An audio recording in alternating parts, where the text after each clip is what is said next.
Issa a grandi sans père. Depuis son enfance, cette absence faisait partie de sa vie, comme une ombre silencieuse qui le suivait partout. Sa mère ne parlait presque jamais de l'homme qui l'avait abandonné. Lorsqu'Issa posait des questions, elle répondait toujours de la même manière, le père était parti. Rien de plus. Pas de colère visible. Pas d'explication. Il vivait au village, dans une maison simple. La vie y était dure. La mère d'Issa travaillait chaque jour au champ, revenait fatiguée, parfois malade, mais elle continuait. Elle voulait que son fils mange, qu'il aille à l'école, qu'il ait une chance. Issa voyait bien ses efforts, mais il ressentait aussi le vide laissé par l'absence paternelle. À l'école, les autres enfants parlaient de leur père. Certains venaient les chercher. D'autres les conseillaient. Issa, lui, restait à l'écart. Il apprit très tôt à ne pas poser trop de questions, à ne rien attendre. Mais à l'intérieur, il souffrait. Il se demandait pourquoi lui. Pourquoi son père avait choisi de partir.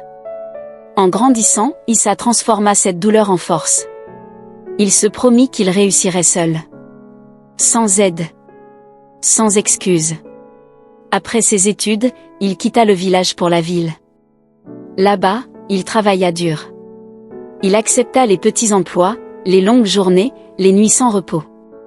Progressivement, sa situation s'améliora. Il gagna le respect de ses collègues. Il loua un petit appartement. Il devint indépendant. Mais malgré cette réussite, quelque chose manquait.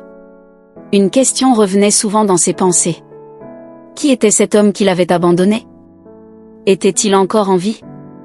Pensait-il parfois à lui? Un soir, alors qu'Issa rentrait chez lui après le travail, un événement inattendu se produisit. Quelqu'un frappa à sa porte. Issa n'attendait personne. Lorsqu'il ouvrit, il vit un vieil homme debout devant lui. Fatigué. Silencieux. Portant un petit sac. Le vieil homme le regardait intensément, comme s'il cherchait à reconnaître un visage connu. Issa ressentit un malaise immédiat. Le regard du vieil homme semblait lourd, chargé de choses non dites. Puis une phrase simple tomba. Le vieil homme venait de se présenter comme son père. Le monde d'Issa sembla s'arrêter. Toutes les années d'absence, toutes les questions, toutes les douleurs venaient de se matérialiser devant lui.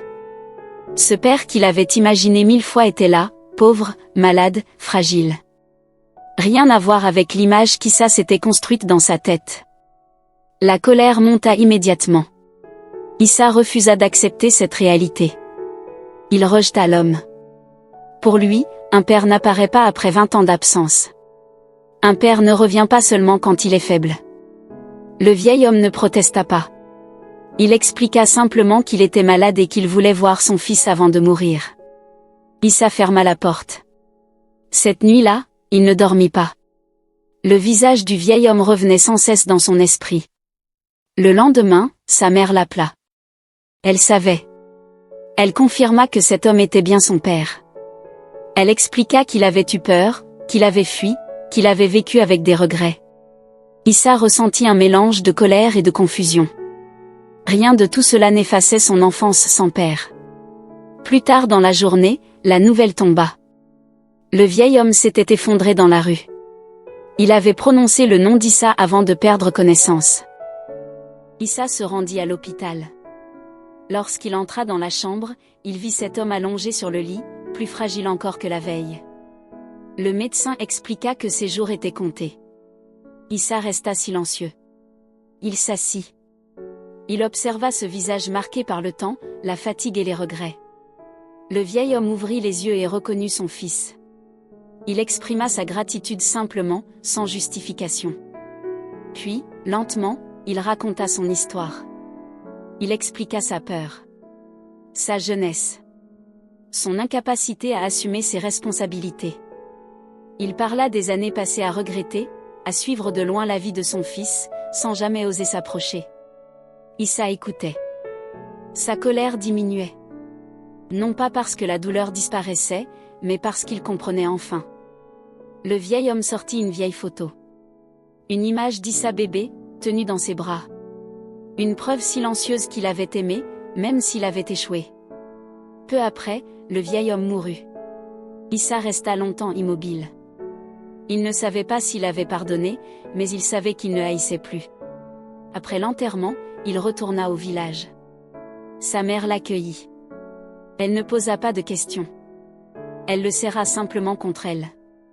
Elle savait que certaines blessures ne se referment pas avec des mots. De retour en ville, Issa reprit sa vie. Elle n'était pas parfaite. Mais elle était plus légère. Il ne portait plus la colère comme un fardeau. Il parlait désormais de son père sans honte. Il expliquait que c'était un homme faible, mais humain. Un homme qui avait fui, mais qui avait eu le courage de revenir. Issa comprit une chose essentielle, certaines absences détruisent, mais certaines vérités libèrent. Le pardon ne change pas le passé, mais il change celui qui le donne.